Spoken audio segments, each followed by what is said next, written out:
Good afternoon, ladies and gentlemen. We are back here yet again for another fantastic, or should I say, mighty episode here of Mount Schmoedown, as we are talking about the mighty Matt Knost, who played 13 of his 16 teams. No, wait, no. Was it 13 or 14? Hold on. 14, so we're only two in the back. 14. Yeah. 14 of his 16 teams matches with his buddy, Batman and Robin, his buddy, John, top 10. The Butch to Sundance. Yeah. They are ride or die. They do everything together. I mean, they have a podcast together, Top 10. A very successful podcast there with Top 10. And as everyone can notice, we have a special guest with us here today. New York. How's it going, Aaron? Good. Thank you for having me on. I believe Ryan said I'm the first other person than you three that's been on the show. So I'm glad to bring disappointment wherever I go. But no, this is a fun one, man, because especially when you guys, because a lot of your competitors you guys have talked about recently have been more recent modern day competitors. And so when you go back and look at someone who kind of stepped away during the transition, it really is looking at a totally different game and player. So this is an interesting one to be a part of. Yeah. Going back and rewatching his matches, season 2, just watching season 2 teams and now teams, you're like, so weird. Like, I hadn't watched season 1 and 2 in such a long time. I was like, wait, they go back and forth in the first round, and then they had, and then of course, looking at season 3, you had select a category, and then it's like first person answers 3 questions, and then that was really insane in those seasons. That's why it was funny how when we decided on Knost, it was just. This guy literally played in 3 different eras, just like Makuga and just like fucking Mance. This guy, and the difference between at least Makuga and Knost at the time, Knost, he walked away. He was not planning on coming back. No angles involved. It was just he felt his time was done, and when he left too. I mean, I'm not going to be afraid to admit I really was getting more into his character in the 5th season when after they beat Team Action Act Spectacular 2. I was really hoping for big things for top 10, and we're going to get into top 10's length of a season. But if we just have to break down, guys, our first impressions of Matt Knost, if we had to really go at him, look at his character. What's something, or at least what do you get off of Matt Knost in general as your impression? I think he's a pretty solid and great team player. I think he could hang with some of the players today, in my opinion. Some, not all. And that's a good thought too. I mean, look, let's be honest. The Schmoedown has changed its format for this season. I think Knost could definitely not be like in the top tier, but he definitely could be a dangerous competitor to go up against. But Brandon, how about you? What would be your your first impression, or what your first vibes you get off of Matt Knost? Super laid back, super chill. He's just there to help out his buddy John. Just always felt like he didn't 100% want to be there, but John asked him to, and he said sure. You could definitely tell that John was the one that was definitely 110% in. Matt was more of I guess I have nothing better to do. So that's kind of why I'm here. Like, it's not a bad thing. It didn't look like he had the same passion as John Roca. Yeah. Aaron, what about you? Your feelings or whatever impressions that you got off of Matt Knost? Yeah, I would say, and I'm going to make a comparison here. I'll see what you guys think of this. In a lot of ways, in terms of his gameplay, he reminds me of Andrew Guy. Now, obviously, they're 2 very different people in that Guy is full-on character, all intensity, all the time, whereas Matt Knost, I mean, he literally played almost the whole match with his feet kicked up on a desk one time. Like, that's the amount that he's bringing to this. But in terms of the play style, if you look at those early matches, like season 2, season 3, there are moments where statistically he is the better player of the two, but it's as the Schmoedown went on and Roka got more and more invested, he took over and became that bigger and bigger player, and Knost became a good to okay player. The reason I compare him to Guy is when you look at something like Team Action, early on, Guy was considered the better player of the two. Yeah. And as Bateman became more invested and he did more to get better, Guy never really seemed to take that full step Bateman did. And so you start to take a back seat. And so I think it is interesting, and you can compare the two in that Knost is a solid B player for an A player who's like leading the charge and the thing. And it's just, instead of bringing that intensity and character and screaming, he brings just, you know, the odd quip and I could care less attitude. Oh my God, that's very good comparison. I had a similar comparison to with Knost as well, but I was going to compare him more to Jason Inman of when he and Mance were Team Trek. While Mance was the more passionate person of the group, Inman, he was also very laid back. He was there for the trivia, and at times you can tell from his reaction. Sometimes it looked like he couldn't be bothered to be there. But one thing that was different between Knost and Inman on their journeys is when Inman got into a division he wanted to sink his teeth in, which was Inner Geekdom, that's where he put most of his energy into. And, of course, he succeeded by becoming an Inner Geekdom champion. While Knost, he was mainly there as, Roka's backup, his ride or die. I know when they did Top 10 on Collider, on their shows live, that when they had so many guests on there, the old videos are still there. I still love watching their top 10 shows. And even now, listening to them on podcasts, it's fantastic. The chemistry between Roka and Knost, those are really good friends between the two of them. And the banter that goes between them with movie knowledge. I mean, let's be honest, Knost has movie knowledge. It just comes down to the situation when he's in that hot seat, like so many other players we have watched and have seen come and go in movie trivia. I mean, the best example I can say of someone who has the movie knowledge, but when it comes down to their time in the hot seat, is most likely, I would say, like Christian Harloff or Rb3. When you see him on variety shows like Schmo's Nose or SEN, that knowledge is there. But it's just the moment they're asked those questions, the brick wall. They come into that 15 seconds. They're like 15 seconds. It's just. Like, the knowledge is there, just the path to get there sometimes takes a little bit longer. Like, I feel like Robert Butler III there's no doubt he has the knowledge for all of these. Like, there no doubt in my mind, he probably knows almost every single answer. He can't get to it within the allotted time that they are given in the Schmoedown, which doesn't mean he's not a good player.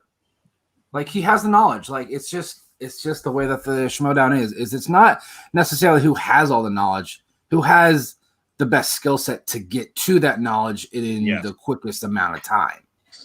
Yeah. I mean, well, not to veer too far from Knost, but I can bring it back in a second. Has Rb3 ever won a match? No. Okay. He has been, I think he's 0-3 or 0-4. 0-3, yeah. So the thing is, every single one, though, he's like within like 2 or 3 points. So he's barely there. Well, I was going to say, because I know from this episode, his match with Knost went to sudden death, and his third match was earlier this year against Goddard, and that was also a very close match. It wasn't and like his match against, and he also played against Stacey Howard. Well. That was the other one, So, but I know he had a team at some point, but I don't think they did very good either. So they had a very short-lived career. They actually started just like with every other team in the Ultimate Schmoedown when it was the B team. Then it became the Wingers with him and Cobster, and then they played the Real Rejects in a loser breaks up match. Okay. One of two that happened in season 4 this season, which really it's honestly this season 4 was pretty much like the rise and fall of Top 10. There it is. I was about to say, he's 0-6 in teams. Yeah, I mean, 0-6 across all. Yeah, it's one of the worst parts because of Matt Knost talking about his team's record, or at least his ability and him being a teammate. Season 4 was the only time you really got to see him and Roka really shine in most of the sense. I mean, come on, let's talk. When they won their match against the Schmoes to win that championship belt in a knockout, that set a huge precedent for them moving forward as a team of team top 10. It boost their ego. It gave Knost and Roka. I mean, of course, for Roka, his ego went to the moon, but for Knost, it was really a good, solid match for him as a teams player. Because, come on, we are going to be talking. Look, I know we are going to talk about the Patriots and top 10 rivalry, but just in general with Knost, we have seen matches like you have said, Aaron, in season 2 where he was the stronger player, but in the transition within the season 3, we saw a bit of the cracks, and then in season 4, you really started to see where Roka really was eclipsing him in matches against Real Rejects or against Blofeld's Cat, or even in the top 10's rematch against the Patriots before Collision. No, it was after Collision. Yeah, they played them after the Wolves of Steel, but it was more of Knost. Like, everyone Snyder likes to famously say he doesn't study, he just relies on movie knowledge. I think Knost is that similar situation. He relies on the movie knowledge he has at hand. He doesn't. He's not. I don't think he's a big studier, in my opinion. How about you guys? You think he studies? No. I was gonna say he had maybe a slight added benefit that he does a weekly show that would incline you to do some natural studying, because they've said openly on the show they've come up with list ideas and then realized, like, is there a cursing rule in this show? I was gonna say something, but never. Go ahead. It's fine. But like there's like, fuck, like, we really don't have enough movies for this. So they start watching movies to come up with a list, or start rewatching movies to figure out a list. It's not studying for the Schmoedown. It's just studying for his podcast, which benefits him on the Schmoedown. Yeah. You're two not birds, one stone. You're not Ben Batemaning where you're watching a movie, pausing every 30 seconds, making a binder full of notes. But maybe you've now seen a movie that you've never seen before, which will then aid you, because realistically, the more you can watch, the more you can get right. That's really singles and teams. You can't study every single movie. It's just watching, and just hopefully you have a really good retention, so that when you're asked that question, you're like, oh, I watched this like a month ago. Boom. So, because there's so many movies, like, you could probably focus on a couple categories, maybe like a certain director, but you can't do like horror, thriller, or drama. There's so many within that, just that one category. Yeah, like, you would have to just spend like a whole year, do nothing else, to study every movie that's ever been released in that category. That's true. And it's kind of funny with Knost in his categories, if we look at it, because out of him and Roka of top 10, we know when it comes down to it, they're combined like strengths. I've seen they are great in biopics. They work well together in sports. Animated, surprisingly, Knost is the more heavy of the two. Mm-hmm. And I know they switch back and forth when it gets to certain like directors and 80s movies. Yeah.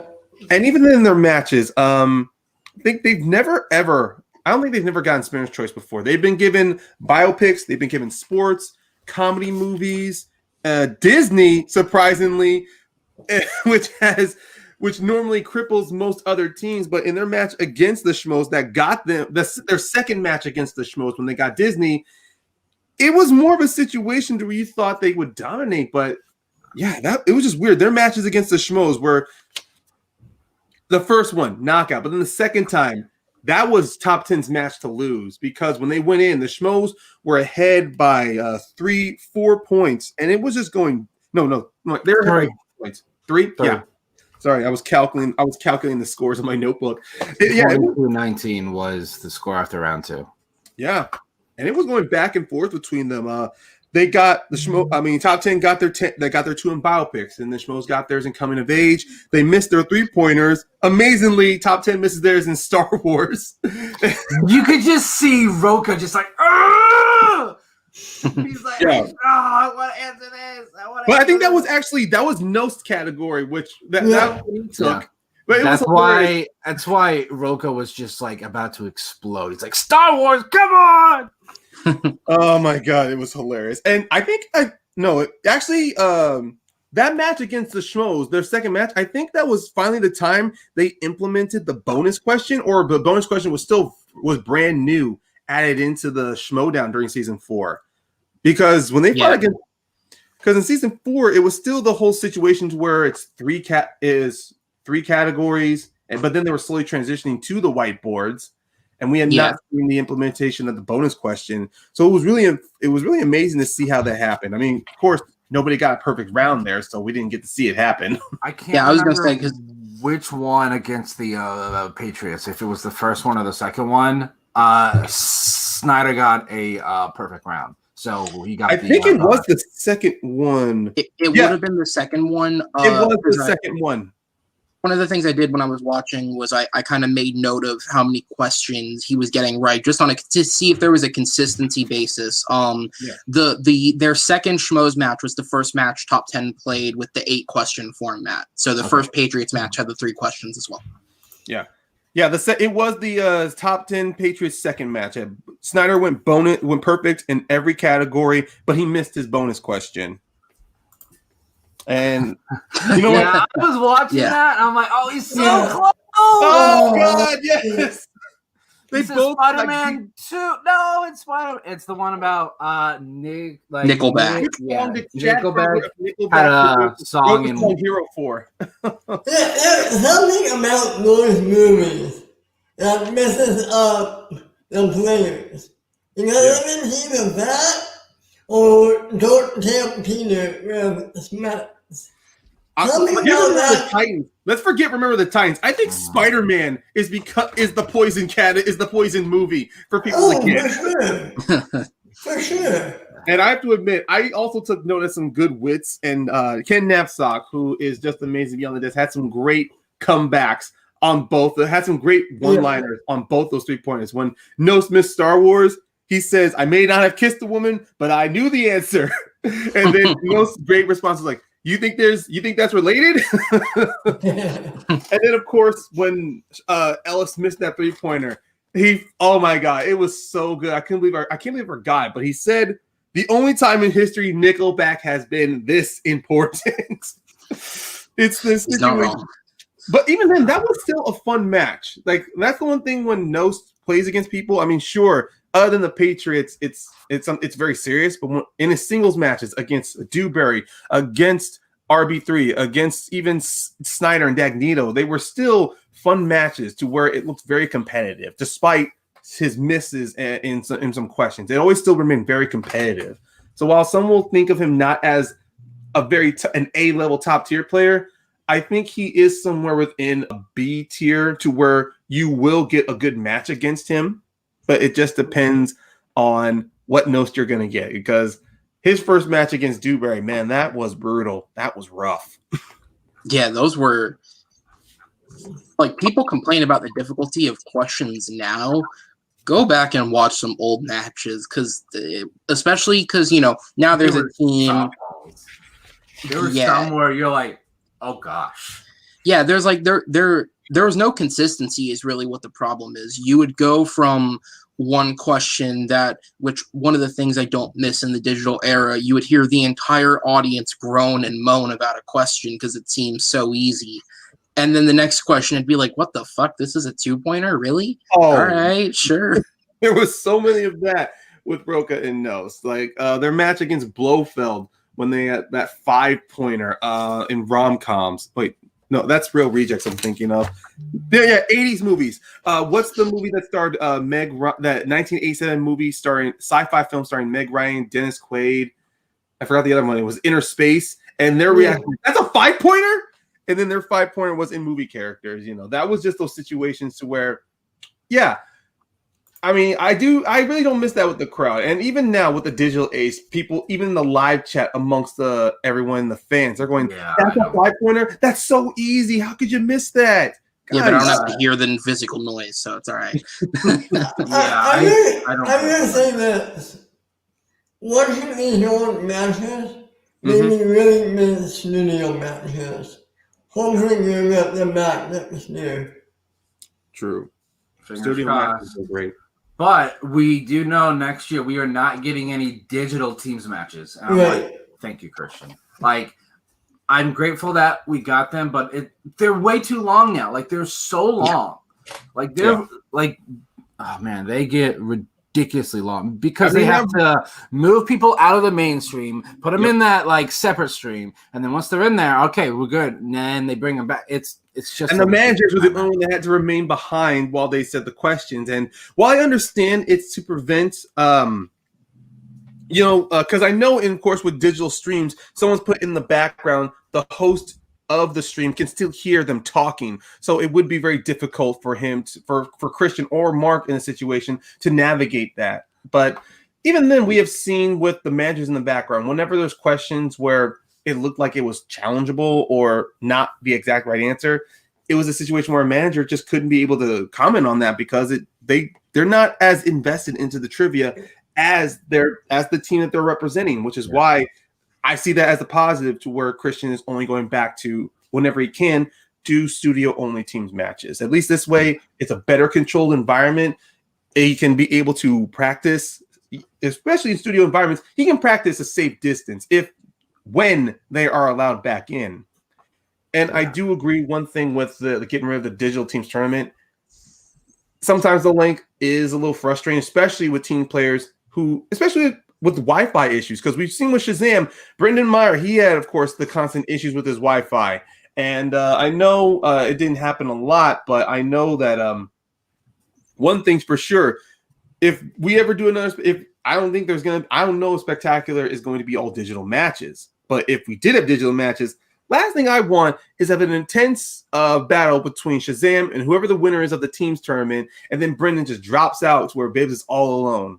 That throws off the flow of the whole match. Yeah, it's definitely like I'm grateful for these digital matches, but I will always take like a live venue or studio match all day. Okay. Yeah. The problem with the teams matches is they, in their attempt to keep it as genuine as you possibly can to the way that they would normally do it in person, you are sacrificing quality in terms of how it's run and how it looks. Because you're absolutely right. Like, especially at least during the edited ones, like with the tournament stuff, they can edit most of that out if they can get it out of there. But like with the live matches, there's so much dead air, like especially in the title matches when we've had the speed round, when you have to flip-flop 4 different people in and out of the call, and it's just so much dead air, just like, all right, come on, let's go. Yeah. Which is why Wi-Fi has become an Achilles heel of the Schmoedown. You can see in Christian's face why it's not coming back next year. If you watched him this week when he said it, he was like he just absolutely despises the online teams. But I'm trying to remember when did he say it? I remember watching it. I don't remember where he said it. Tuesday when he made the announcement? Yeah, it was during this week. It was this week at the end. I believe it was Monday's episode when he made that announcement. Yeah. That makes sense. Okay. Monday or Tuesdays, honestly. It was very recent. So yeah, I was like, thank you, Christian. Yeah. But trying to get more back talking about the man of the hour, Matt Knost. Matt Knost. Who would now? This is probably an easy discussion. So they faced the Patriots 3 times, Team Action twice, Schmoes twice. Would you say they have a rival in the Patriots or no? Because the Patriots have dominated them all 3 times. Because they played Team Action twice and they split. Yeah. And they beat Schmoes twice, but it was close. Like people will always say they had a thing against the Patriots, but I would push back against that because the Patriots dominated them in all 3 times that they played top 10. I would also agree on that situation too. I mean, look, despite the Patriots winning, but wherever people feel how a rivalry should be, rivalries are meant to bring the best out of you, or it's meant to be like one of your most heated competitions, the ones that irks you the most. And I guess if I have to really rank them or at least categorize them, I would say the Patriots, I really would say they are the number 1 rivalry of the top 10 because for me though, it's equal. Like they both win just as much as they lose, but that's not how Patriots in top 10 is. Yeah, I mean, on teams, the teams format, yes, they own top 10. But when you look at singles matches, we have seen Roca, JTE, and Snyder go back and forth. We've seen, of course, Knost. He's never gotten the opportunity to go that back and forth. But even then, when you look at the storyline aspects that Christian loves to build into the Schmoedown, top 10 and Patriots would sit on the top, would be number one, because their matches, because the first time top 10 Patriots fought, it was the formation of the Lion's Den, the formation of the Four Horsemen, to which led to an inner battle war.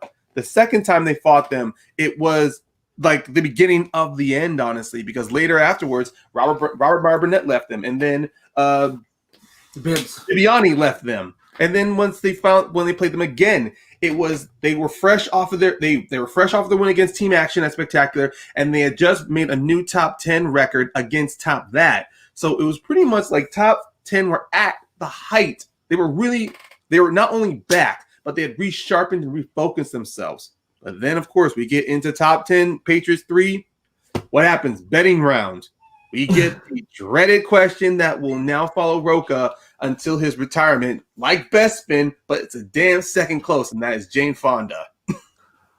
Yeah, you did it right, Jane Fonda. Yeah. I see you have something on your mind, Ben. Go ahead. For me, I would say Patriots are top 10 quite well. But for me, I think I would say the rivals of the top 10 is Team Action. Like Brandon said, they're 1-1. Mm-hmm. So. And also has one of the best moments in Schmoedown history. The tackle. Yeah. And the way that happened, it's still one of the most rewatchable moments. He just goes out to reach for Knost's hand after that TKO when they couldn't answer who's going to be the director of the Lion King. And it just went down to, I mean, the remake, the 2019 Lion King, not the 94 one. Yeah. But the breakdown there, and it was even hilarious. It was even let's talk about top 10 in the Team Action rivalry, the short rivalry that was amongst them. They faced off each other in the Ultimate Schmoedown, the teams tournament. It was the top 10 had just beaten Blofeld's Cat. Team Action had beaten DC Movie News, and it was those two coming head to head, blows a blow. The old guard versus the new guard. There was a lot of trash talk, a lot of attitude thrown both ways. And you could tell that Guy was in Roca's head in that first round. Roca had to leave a comment after every single question towards Guy. Yeah. I was gonna say, I forget who made the comment, but someone in round 3 made a comment where it was when they were all talking, but I heard someone say he's paying rent in your head, and it's that is exactly what's happening. He is rent free. He was living rent free in Roca's head. Guy was. I think Christian must have said that on the desk, or maybe it was Knapsack. Hold on, but man, it was just yeah. No, go ahead. Yeah, no, that was. I personally think that was one of Guy's just overall. Oh yeah, I forgot about this. Matt Eisenman. Yeah, right. It might have been him that said it then. Yeah, he was very enthusiastically going after both teams. Yeah, and I can't think of this happening other than this time. They literally 2 straight matches they play against each other. Somehow, top 10, they lose the match. Yet somehow they qualify for Spectacular. Well, I don't think they qualified. I think it was after Team Action's lost to Above the Line.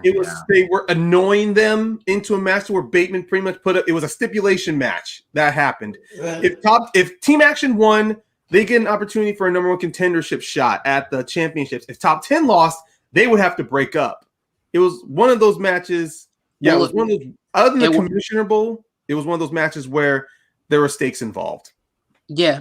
Yeah. Manageable. Sorry, manageable. I was gonna say, honestly, that was one of the more confusing parts of all of these matches. It'd probably make more sense if you go back and watch every match that aired around that time in order. But one of the notes I took was the promo they cut, because usually, and all credit goes to the people editing. I know Nerd Chronic does a lot of it now, but the promos they do a great job in cutting them. That one was very confusing in terms of if you're trying to explain to someone how this came to be, they were clearly putting stuff that was said in ways that were out of order. Yeah. So it kind of made it was really confusing to me trying to remember, how did this sort of happen? But it happened. To comment on that match, can I just say, and I don't think it's a question that would ever get asked in the modern Schmoedown, that question Guy had to anser was kind of BS. Oh, who's directing a movie that's coming out 2 years from now? That's kind of BS. That is kind of one. I do admit that was a BS question. I'm surprised they did not challenge it. Surprisingly, I mean, it's like the guy just wanted to tackle him. He was just let's just get there. No, and so what's weird about that whole thing? They all discussed it beforehand. That I think. Mm-hmm. If Team Action lost, then he's going to tackle Roka. But apparently, Roka was caught off guard by the tackle because apparently he forgot that they were going to do that. Yeah, he did mention that, I think, on a top 10 episode before, to where he was just so elated with the win that he didn't prepare himself to tackle him. And even Matt knows. I mean, the type's still hilarious to where he's just looking back like, what the hell just happened? Everyone in the room was ready for it. We kind of had, I think there was a question in the Merle, Meyer, and Bibbs match in New York this year where they asked like a behind the scenes question. Yeah. I can't remember. And so that was somewhat recent, and I agree. That's not. That has nothing to do. Yeah, that actually, has they nothing. used to have categories of in season 2 of the Ultimate Schmoedown. Actually, the first 2 seasons, they did used to have a category of movie news or office news or casting news. Even some of that bled into the 3rd season. So it's kind of one of those questions to where they should have really double checked themselves, especially if they were becoming more of a trivia oriented. I mean, I understand entertainment news when you hear confirmed stuff like, like right now, the most recent, it talks that David Fincher is going to be doing a Netflix movie, like a Netflix original series. Of course, it's news to us, but at the same time, not everyone's involved in that. So if you see that come up as trivia question, that's not trivia knowledge, though. No, that's just staying up with something that didn't happen. Yeah, it's just something that might happen. It's not something that already happened. So you shouldn't have to read a news article to be able to get a trivia question right. So. That's true. Like those are the only 2 that I can think of where it was a little bit like that's not really a trivia question. That's just a movie news question, and that's not what this isn't the movie news Schmoedown. This is the movie trivia Schmoedown. So, which I was gonna say, not to again divulge too much from the topic, but I think that just goes into, especially like with Knost particularly going back and watching old matches, it is interesting to really get to see the evolution of where it went from to where it came, because like seasons 1 and 2 especially, it was a mini game on a podcast. I mean, I remember in segment on a podcast. Yeah, I remember in season 1, one of the categories was literally Point Break. It was a whole category centered around one movie. That would never, and it was just because they all liked it. That would never fly nowadays. Because I mean, first off, that'd be just incredibly difficult. You don't know what they'd ask, but I mean, they don't have ones on movies, but they have ones like on an actor or director. But again, different because I would call that fair. Because that's a whole wide, career. It's a wide category. Now, Matt Knost has had some pretty awesome moments throughout his career. Wins a title against Schmoes. What would you rank his top moment of all time as? Me personally, it's the 5 Horsemen reveal at that live event. Personally, that's got to be, especially for Matt Knost, because it's actually kind of funny because I'm pretty sure he didn't compete in in a match after that. Like he never was in a match with the Five Horsemen. No, not with them. No. No, because later on after that, we got Cinemaniac Anarchy. Yeah. No, we've not really seen anything like that.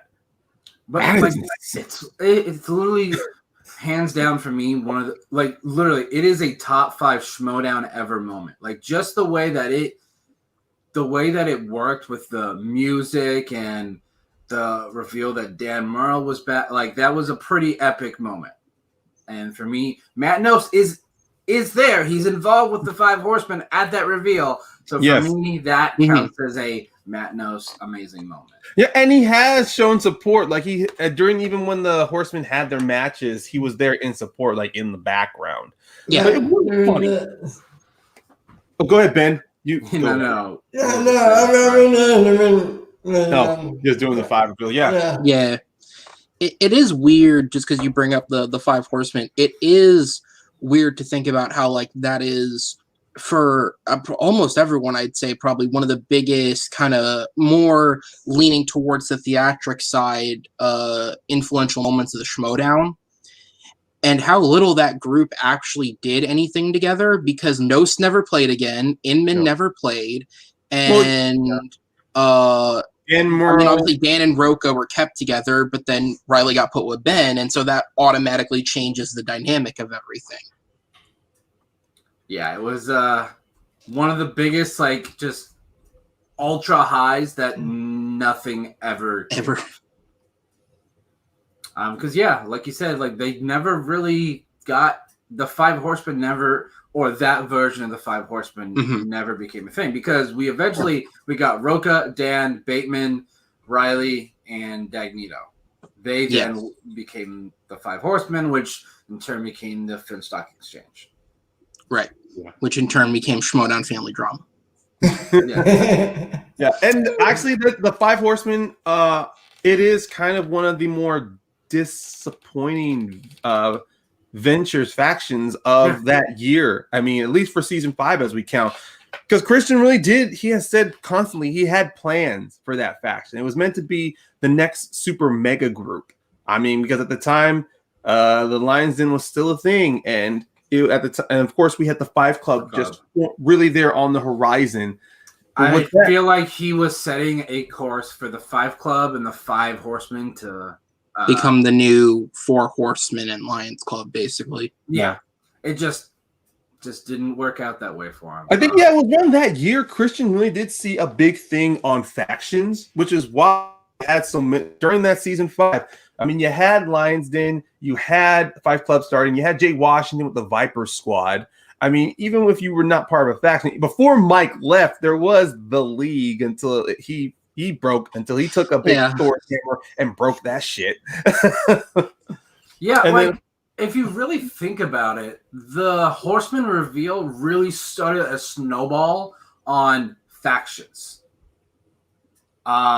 Because we had the 5 Horsemen, the 5 Club, and then, like you said, the Viper Squad, and then into season 6, then we got the Dungeon, and then we had Corruption there in season 5, and that kind of started that snowball effect here where we are here today, where season 7 started the whole faction. Like that's literally what the League is now. Is it's faction versus faction versus faction. Yeah. Everything was building. I think it's only going to get more intense from here on out with these factions.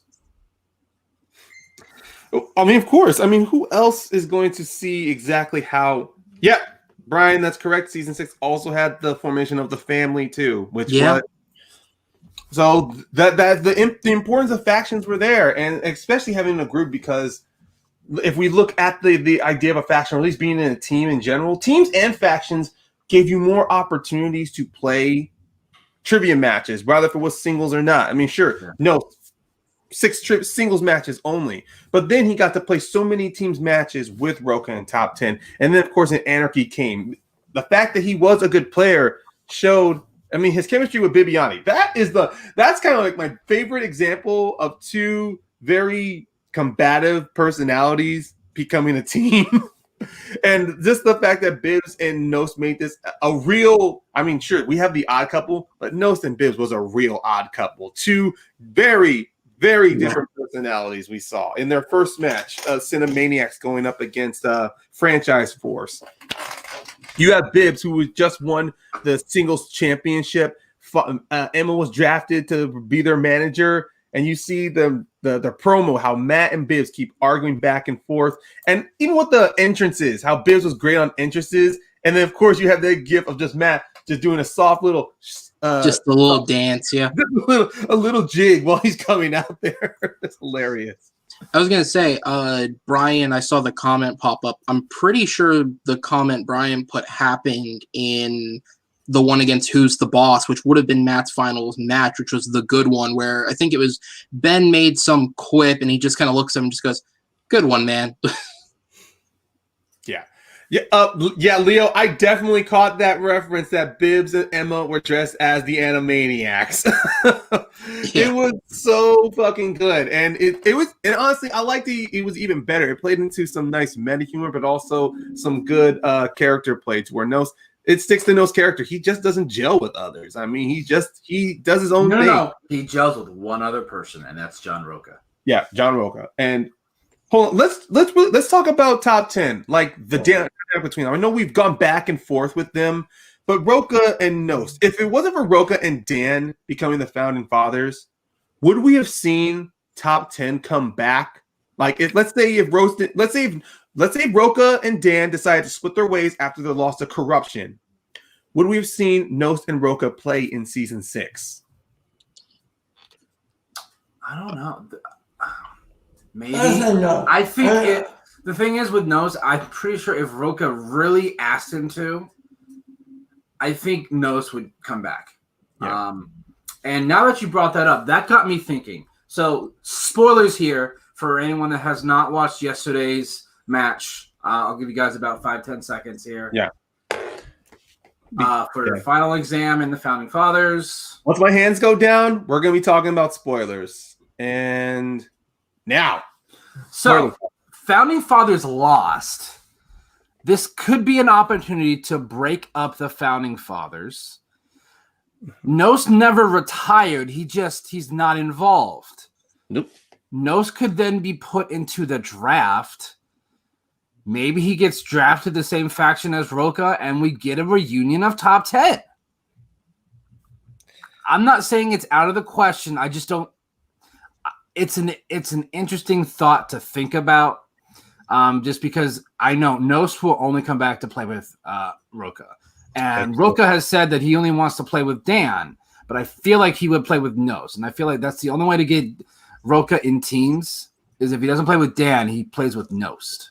Well, here's something to back up that theory. Isn't that what happened with the real rejects last year? They were broken up and they got reunited. Greg and John. Leo, hasn't Ken also retired like 3 times as well? And Leo, also to combat, if we were going to bring up Andrew Guy, after the loss the family had against Shazam, did say he retired as well. And even McWeenie, the start of the season, said he retired. No one. You bring up a great point, Leo. You do. But with the Schmoedown, retirement is kind of like deaths in comic book movies. Are they really gone? No. Are they? Yeah. And the thing is, I think the bane with the Andrew Guy retirement was this thing called pre-recording, because he's talked about, he was pretty solidly convinced that he didn't want to come back and then turned it around. It's just what was a couple months in real life was about 3 days worth in terms of airing. So it looks a little off in that sense. Yeah, I mean, tons of people have retired and come back. Retirement is more I don't want to play for a little bit. It's more of taking a break. Like, you need to find a better, like, it is retired, but it's not. It's like, I don't feel like doing this right now. And then, like, they go away and, like, oh, I kind of miss it. And then they come back. Harloff is retired. That's a retired. Clark Sam? Wolf and Rachel Cushing, they're also retired. Yeah, Clark hasn't come back either. I mean, there are people who have retired and not come back. It's just a matter of Ellis is also retired. Sorry, he's also retired. Yeah. yeah. Well, He not came technically back. true. Oh, okay, He the came back. That doesn't actually count. Smash Just for was charity. like Smash-a-thon was like the doctor going outside the universe to find a plan outside of the bubble of the universe. But I get what you're saying. I get what you're saying. Yeah. We saw that. No, Do you know the reception Ellis would have got if he turned around and said, "I know it's for charity, but I'm sorry, I'm retired. I can't play." no, the thing is, I'm pretty sure that. No, she's not. She's just not in the. Not involved, I guess. Yeah. She's just not involved. She's not. Just. I don't know why people think, they're not involved, so they're retired. Those two don't go together. Some competitors have retired. Like for Clark Wolf and Rachel Cushing, it's just the stress of just being in the matches, being at live events. It's not worth it to them. They're like, they still love the Schmoedown, especially Rachel. She's a co-host on Backstage, so she obviously she loves the Schmoedown. It's just. And many people have said about Rachel, when she's hosting Backstage, that she has said she even likes the. Snyder has said this on not on Backstage, but Snyder has said this among some other podcasts. Even other people, including Bibbs and Whitney, has said, even though she's not playing, Rachel is still communicating. She still talks to people in the Schmoedown, even helping them occasionally, just like what Brianna Chandler did during her time. Coach of the Usual Suspects, basically. Here's a wild prediction. I think at some point, Rachel comes back. I don't know when. No. It won't be next year, but I think I see her coming back. The only way it does is if Clark comes back, and I don't see Clark coming back. Yeah. I think Clark, she is definitely. Bateman tries it every week, by the way. Bateman tries to get her to come back every week. It's not going to work. Just like every time Sam's on, someone tries to get Sam to come back. It's just he thinks, guys, I'm done. Yeah. But even Sam, I think I remember on a Chill to Action where Sam said he's now looking at the questions that people are getting the Schmoedown, and he was like, why didn't I get these before? Like, it's those questions that really irks him, like really teases him to come back. He's going to come back. He's another one that I believe at some point he'll be back. I'm pretty sure he's going to get another go as manager because, the season has not been very fortunate for him. And I think now with next season, now that he's more adjusted, we have to remember season 7 is not the way it would. I think Sam and Gucci are one of those managers that work better in person than online. I agree. Season 7 is going to get looked back on as like almost like a demo season, because essentially everything that got set up this season, with the one or two exceptions, is about to get demolished. Because most players that will be kept will have had a previous long-standing success track record, and the few that won't, like Adam is now probably going to be someone that is retained, whether it is by Shannon or by some magic another team, and that will be solely because of everything he did this season. But for the most part, I think a lot of this season is unfortunately going to kind of be forgotten, because it's no longer, because they've made the decision to do another complete redraft. It's no longer going to be, this is the foundation, because it almost is. It's not a redraft. It's more of there are 27 players that will basically be up for picks first. And then they can sign with those teams. Then everyone is, like you said, redrafted. So it is a redraft. Right. It is a redraft, but not a total one. Yeah. But what I'm saying is, like, no one's gonna look, like, I feel like no one's gonna look back and remember any of these specific teams outside of the one that wins, because a lot of these teams are made up of players who will either end up somewhere else and could potentially make more of an impact there, or people who didn't get to play. That's what I'm saying. Like, this won't get looked on and remembered as like the season that really, really kicked the teams into gear. Yeah, because if we do look at this, despite whatever is going to happen with the draft, nobody is. This is completely different from last year's, because last year's Christian had some parameters to where if you were a top 5 player or a team, you were protected. Yeah. In this season, even if you have a belt, you're not protected. You're guaranteed that someone will draft you, and even and he has said the winning manager of the winning faction will choose which 3. They're 3, and those players have to go with them. It's right. Everyone else, it's more of a they don't option. Necessarily, they don't have to sign with the person that asked them. Yeah, right. So it's either going to be, most likely it's going to be Shannon, but Winston still has a shot, a long shot, but he still has a shot at winning those faction standings. Honestly, yeah, I think this upcoming teams match. Oh, wait, hold on. Yeah, guys, we talked about spoilers earlier on. I'm not sure if you had muted yourselves, but I'm pretty sure you are aware at this point we stopped talking about final exam versus founding fathers. But even then, it depends on what's going to happen with the teams finals and spectacular. It's going to determine. So the thing is, though, even if final exam loses next week to the odd couple, they still have Swag still has 2 matches at spectacular. Yeah. It is 5 points for just like a normal win, 6 points for a TKO. Yeah. So the thing is, Corruption would have to lose their matches at spectacular. Swag would then have to win by TKO on both of them. So it's not, they're not mathematically eliminated from winning if they don't beat the odd couple. It's just really, really difficult. No. Now, if they win against the odd couple, it definitely makes it easier because then they'll have 3 matches there. Yeah. And at that point, it's just who wins more of theirs. That's why I think Manager of the Year will not be decided until after Spectacular. Because I feel like Shannon and Winston are neck and neck. It really depends on who you ask. If we ask Brian here, I know exactly who he'll pick. He will say Shannon. But I know a lot of people will say Winston. I'm with Shannon just based on the fact that what she did. She took her faction from last place to first place. Yeah. Yeah. It was a long but road. The thing is, though, most of her points have come from, 3 competitors? At this point, yes. But because pretty much, because that's how she ended up in last place. All of her early competitors tanked. Yeah, Mike, Chance, and Collins have literally gotten all the points for the factions. While with Winston, it's been a little bit more spread out. Right. Yeah. Instead of 3, I think it's like 4 or 5, which is still, that's why I'm really excited to see how that all plays out there.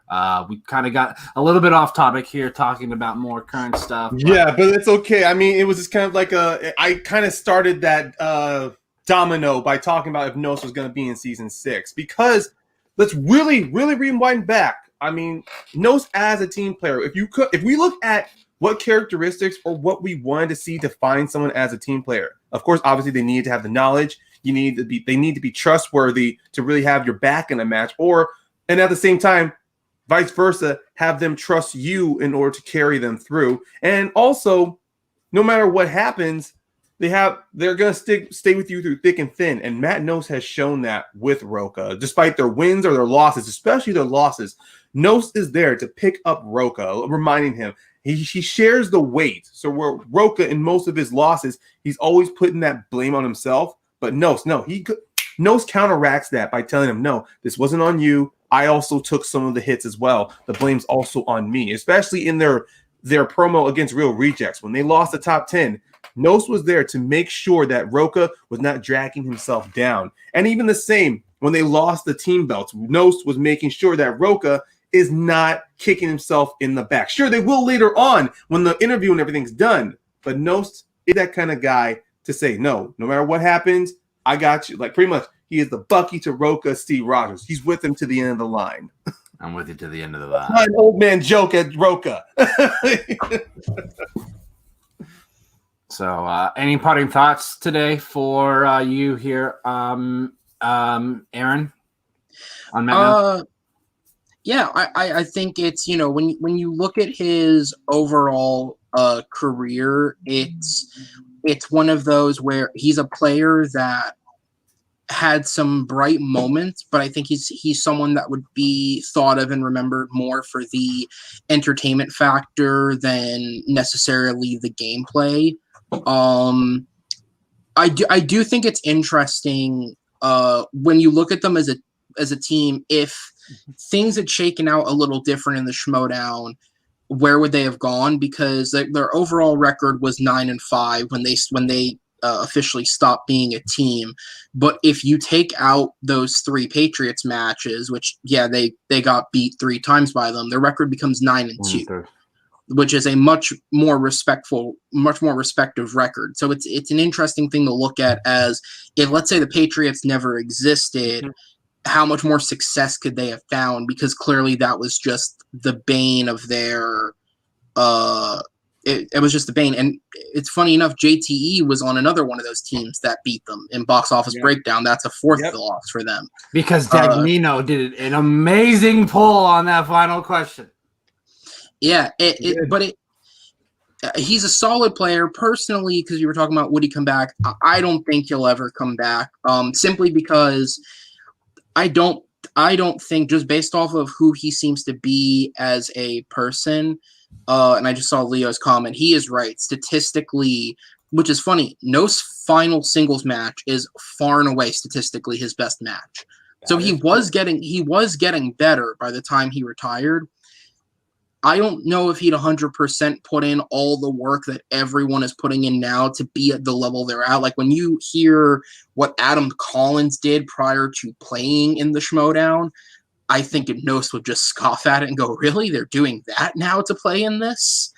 I don't think he'd put in half the work that people are, and that's not a bad thing, because I don't think everyone should. I mean, Ryan and I do stuff in fan leagues together. I'm very open about the fact that I've played fan leagues matches. I don't prep for shit half the time. It's just who I am.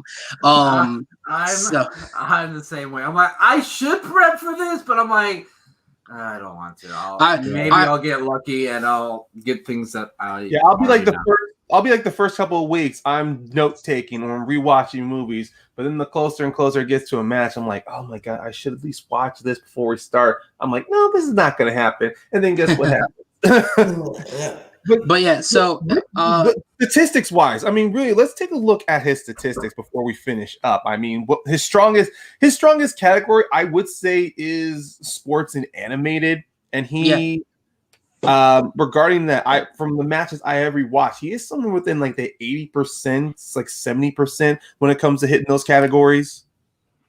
Hold on. Yeah, it was really hard to figure out his stats just based on how they were doing the questions in season 2 and season 3, where round 1 wasn't all of them, and then in season 2, round 2 was one of them answered the round 2 question. So it was really difficult to it's not like what we've been doing the last couple matches where we had, like Aaron said at the top of the show, we picked a lot of competitors from the last 2 seasons.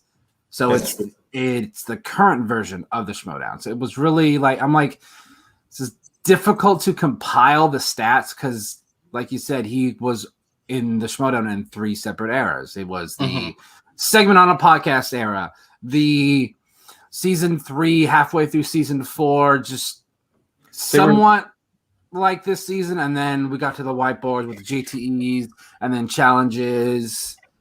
And it's basically stayed consistent ever since. And also, let's not forget the round 1 structures, how it was in the season 2 and 3, where it was back and forth. Back and forth. And it was even like that all the way to when they played against the Patriots at the first Spectacular. It was not until season 4 they finally did the 8-question format. So Knost Knost himself literally was working with 2. Actually, no, in season 2, it was pretty much they're giving 6 categories, and they went back and forth. Like Roka would answer one, then Knost answered one, then Roka, Knost, Knost. So Knost really had to adjust to 3 separate structures in round 1 before he finally got to get to the 8-point structure that we all know now. So if it came down to it, I say Knost, looking at his points, he was very adaptable because he was the heavy in their matches against Screen Junkies, Team Champs, Box Office Breakdown, and then the Rotten Tomatoes and the Schmoes. So hold on. Screen Junkies. That was Walker and Olaf. That was Hal Rucknick and Nick Mundy. Which one of the things that I noted from that match is that is the only match that Knost played in which he actually went 100% on both accuracy and points possible earned. He answered all 3 of his questions in the first round. He was the only person to do that. And then all the questions that Screen Junkies missed, Knost answered them all with basically no consultation with Rocha. He just went in and knew it right away. And it's the only, which funny enough, his first match ever. It's the only time he did that. And obviously, it's a really weird, twisted, looked at number when you compare it, how that game looked to how it looks now. Yeah. But it is just an interesting thing of note that he did get every question he was asked right. That's true. And let's be honest, when even in their match against Box Office Breakdown, which was very competitive, you see in their point systems, Knost, he also got Spielberg in his round 2 a clean sweep. Got all of his questions in Spielberg. He only missed 1 question in the round 1. He clean sweep in the top. And then, of course, round 3, all know during that time was the betting system where they had to bet points. If they had bet all their points, if top 10 had bet all their points, it would have been them against the Schmoes in the first championship match. Yep. But even then, it still doesn't matter. I mean, look, when we look at things with Knost, statistics-wise, he is 100%, I would say, a very solid teams player. Someone I would definitely not say no to if we ever did another Anarchy draft system. If you see Matt Knost paired with somebody, you know this is going to be a dangerous team. Yeah, because even like him and Bibbs went 1-1, and that was all. Those were obviously his last 2 teams matches. Yeah.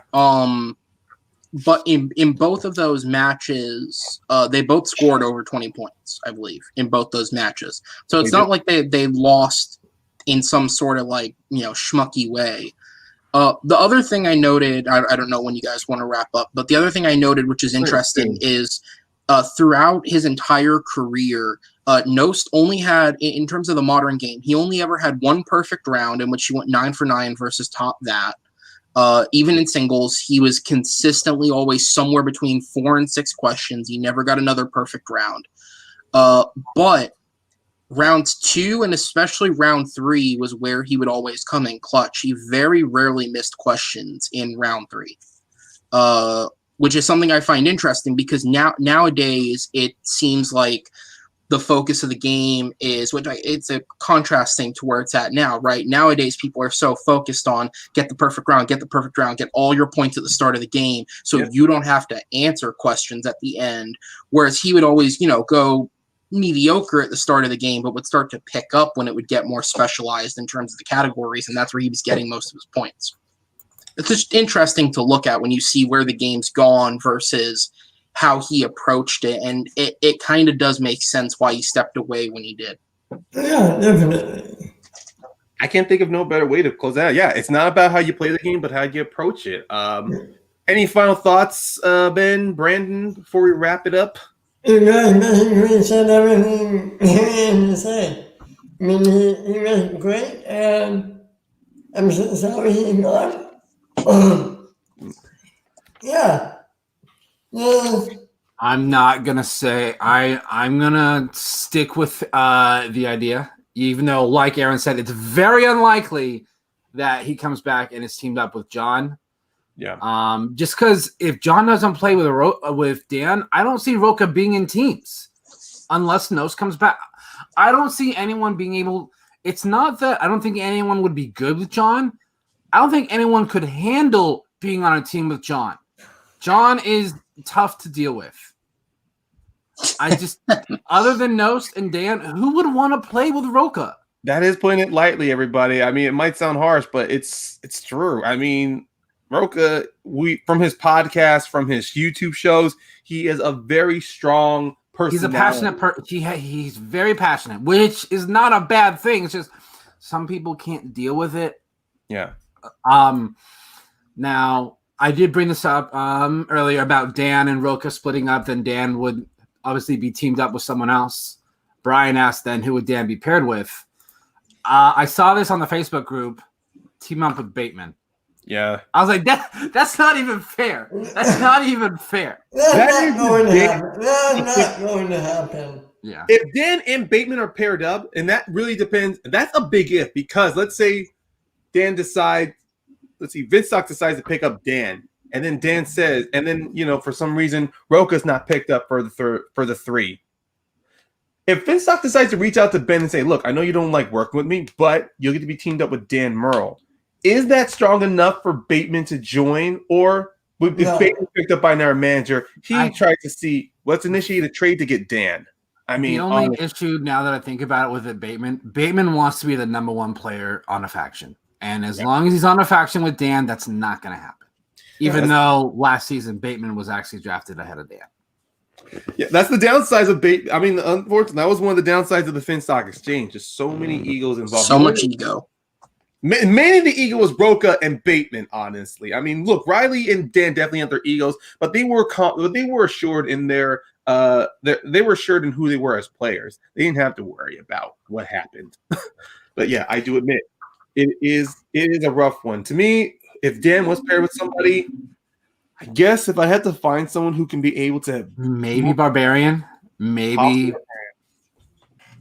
To me, I would need to find someone who can cover Dan on certain areas, like maybe romance movies, coming of age, some comedies, and some new releases. Because I think, to me, it would be a crossover.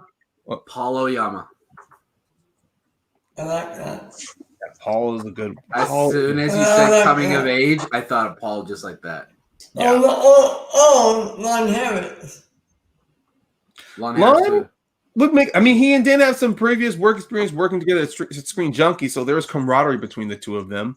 It depends on what Winston does with swag. Right.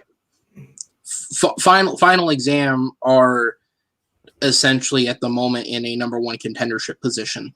So it all depends on where that team goes. That's how you have to look at it. So it's all about where they go from here. That's true. The thing is, I think Paul is so good. Anyone that he is teamed up with will do very well. Like, look what he did with Zipper. Yes. Yeah, they didn't look bad at all. So I think Paul he'll be good with anyone because Paul's so good, he makes that other person just as good. So I don't think Winston necessarily needs to keep Lon. Definitely needs to keep Paul. Can you see Walker on the team with KO? No, because it's really. I think Mike is only going to be with Chance because Chance only wants to be with Mike. Okay, yeah, that's fair. So. That's one of these situations with Dan and Roka where you gotta start. If the opportunity is, you have to really think outside the box. Because I think maybe, and given her performance in the singles tournament, I think Liz Shannon Miller could be a good partner for Dan. Yeah, Maybe. I could definitely see that as well. But we should probably start wrapping up here a little bit because we could be talking about this all day because there are so many potential scenarios that we could see here with these factions here in the next about 2 months or so. With the basically one spectacular is over, depending on who wins the faction standings, and then just each faction's 3 competitors that they're going to keep. It's going to be interesting to watch. Aaron, where can everyone find you online? The best place would be TMG Entertainment or TMG Trivia. Over there, I take part mostly on the backside of the desk in terms of hosting a lot of the trivia stuff over there. I've played a little bit. It's gone about as well as you'd imagine. But also, we have our little variety talk show of our own after dark every Saturdays over there. I am a panelist / fill-in host on that, which is a lot of fun. But yeah, check us out there. It's, there's a lot of trivia leagues out there for you to look at, and we're another one. So check us out. Yeah, there are definitely a lot of fan leagues. I mean, there's really no other way to put it. Fan leagues. They're movie trivia leagues that really started once the Schmoedown started. So a lot of competitors to choose from. You can find all of us here at our Twitters here at the top. There is the show Twitter there at the bottom. Everyone, we appreciate you all coming in and chatting with us about Mighty Matt Knost. Just keep an eye out on the socials to see who we're talking about next week. Make sure to like, comment, and subscribe. We will see you guys next week.